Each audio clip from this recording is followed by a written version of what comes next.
Hi and welcome to My Wildlife Year, week 23. I'm still in Hamilton here, so I've put out the camera trap again back there. Might see some more fox action, maybe. And got my bat detector here, but I'm hoping to be back home.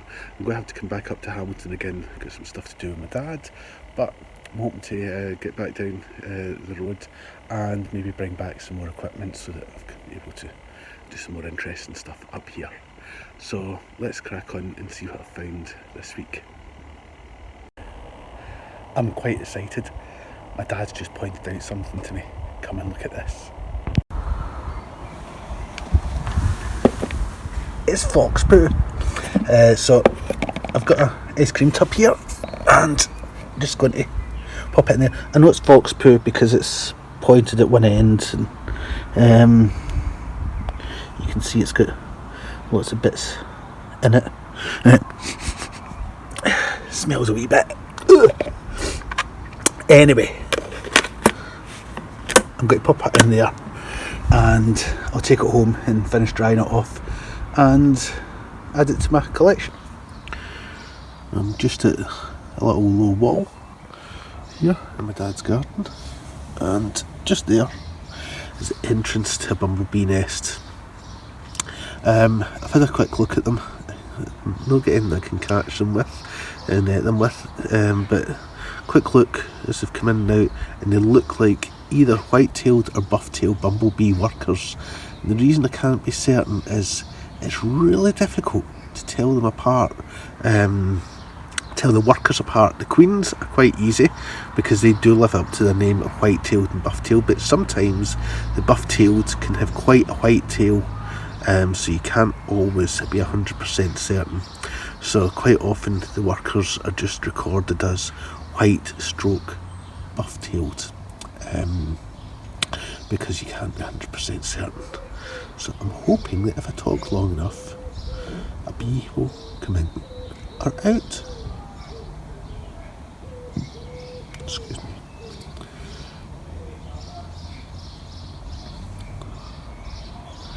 So bumblebee nests are often under the ground or in holes in trees or under eaves of houses, basically anywhere there's a small entrance that they can go into and then make a nest inside. Bumblebees are social bees, similar to honeybees, but they don't have as many in the nest as there is in a honeybee hive. There would just be between, depends the species, but sort of like it'll be dozens or hundreds. It wouldn't be sort of up in the tens of thousands that you might get in a honeybee nest. And bumblebees, there's a myth that goes round that if you get stung by a bumblebee, now they will only sting you if you actually are aggressive towards them, or you've upset them. I've had plenty of bumblebees in my hand and not been stung. But there's a myth that goes round that once a bumblebee stings you, it will die. That's not true. It's only true for honeybees. That will happen with honeybees. Bumblebees, because there's a less in a nest, it doesn't make sense for them to die after the sting, because if lots of them stung, then there'd be hardly any left in the nest. Whereas with the honeybee, lots of them can sting, they'll die, but there's still hundreds and thousands to replace them.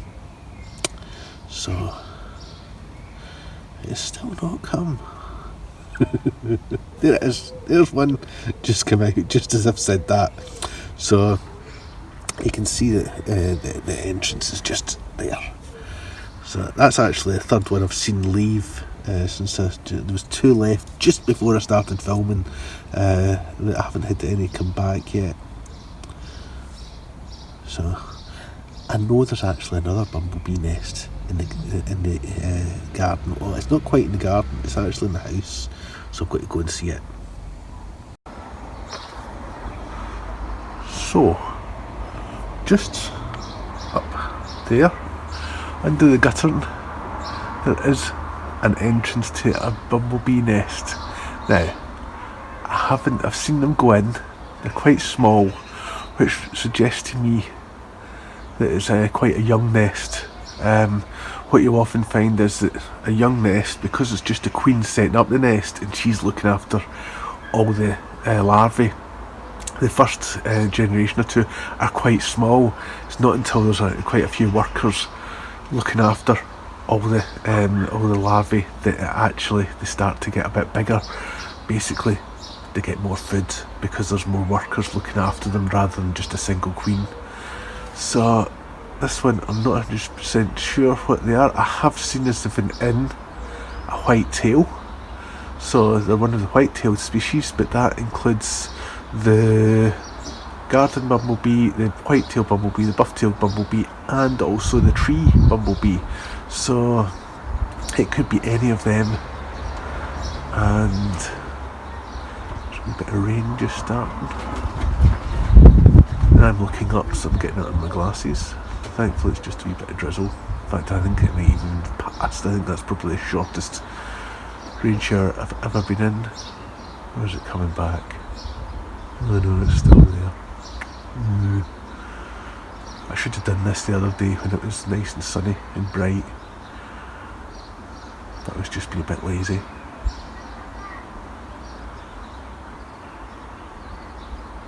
And my arm's starting to get sore, so you'll have to take my word for it. Honestly, there is a bumblebee nest up in there, but I'm going to be back down the Scottish borders this next week, and I'll be back within a couple of days, so I'm going to try and bring back a net or two with me so that I can maybe net some bumblebees as they go in.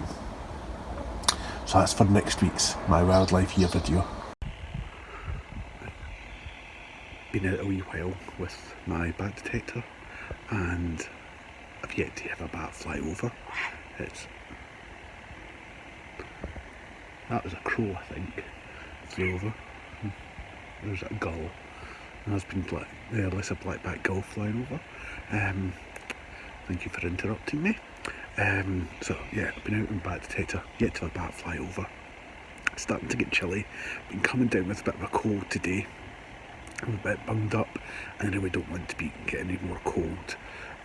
So I'm going to go in, and another reason I'm going in is I can hear something down that way. So I think it might be a fox. So I've put out some food in front of the camera trap, so maybe we'll get some fox footage overnight. Let's go and see. Inside, we'll see tomorrow.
Right, well, I hope you've enjoyed this My Wildlife Year, week 23 video.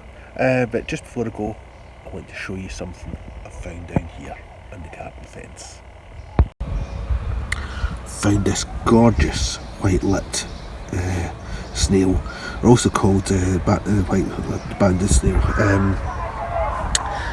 They're called banded snail because quite often they have bands going round, but this one actually has one very big thick band. And you can see why it's called a white lip. There is also a brown lip, which not surprisingly has a brown lip across there. So they're quite a varied snail. Sometimes they don't have any bands at all and they're all just sort of like a light sort of creamy colour. Other times they're like this and they're almost back, but look at the lovely design around that whorl there. That is gorgeous. So nice little snail just to finish off My Wildlife Year week 23, and I'll see you all next week for My Wildlife Year week 24.